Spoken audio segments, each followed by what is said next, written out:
Hey again, friends. I think I figured out the sound a little bit better.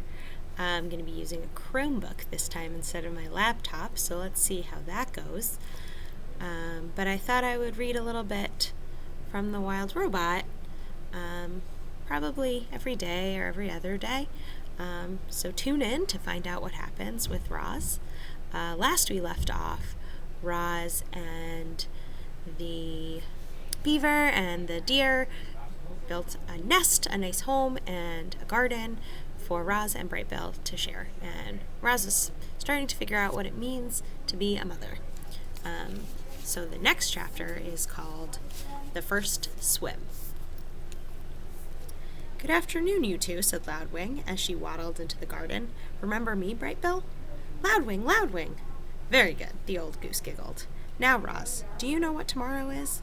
Tomorrow's swimming day, the day when all the parents take their goslings out on the pond for the first time, and you simply must bring Brightbill. Swim, swim, said the gosling, shaking his tail feathers. Brightbill can go, said Roz, but I cannot swim. I cannot go in the pond with him. I will not be able to protect him. Who'd have thought a big thing like you would be afraid of a little water? Loudwing laughed. Well, don't you worry about Brightbill. He'll be safe in the flock, and he's going to have so much fun swimming with the other goslings. We begin at sunrise, so don't be late. See you in the morning. And with that, the goose plopped into the water and glided away. Swim, swim, said the gosling. Yes, Brightbill, said the robot, staring at the pond. Swim, swim. Early the next morning, peeps and honks and splashes began echoing across the calm water. Roz and Brightbill followed a trail through the fog. Barney's not here today. And over to the beach that was crawling with fluffy goslings and proud parents. Roz took a few steps into the water, and her survival instincts immediately flared up. The robot's computer brain knew that if water got inside her body, it could do serious damage. And so, as the other parents began swimming across the pond, Roz stood safely into the shallows and watched. Brightbill ran up and down the beach with the other goslings, peeping and laughing and pretending to be afraid of the tiny waves. When one wave finally pulled him in, he felt his body floating on top of the water. A big smile appeared on the gosling's face. Clearly, Brightbill was designed to swim. Very good, Brightbill, said Loudwing as she floated past. You're a natural. Yes, Brightbill, you are a natural, said Roz, trying to sound like a good mother. Loudwing rounded up all the goslings and gave them a quick swimming lessons. Remember, everyone, paddle your feet evenly to swim in a straight line. Paddle with your right foot to go left, and paddle with your left foot to go right. Try it out, and join the rest of us when you're ready. Happy swimming day! Loudwing and the other adult geese calmly glided toward the center of the pond. A jumble of goslings tried to keep up with them. The youngsters jostled and splashed and peeped with excitement, and gradually they paddled in the direction of their parents. Only Brightbill lagged behind. Mama swim? Roz pointed to the flock. I cannot swim. Go have fun with the other geese. You will be safe with them. The gosling took a deep breath.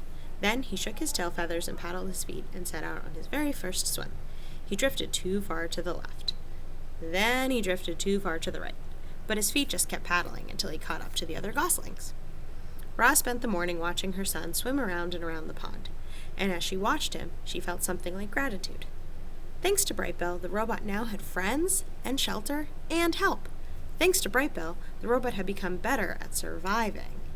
In a way, Roz needed Brightbill as much as Brightbill needed Roz, which was precisely why she felt such concern when the mood on the pond suddenly changed.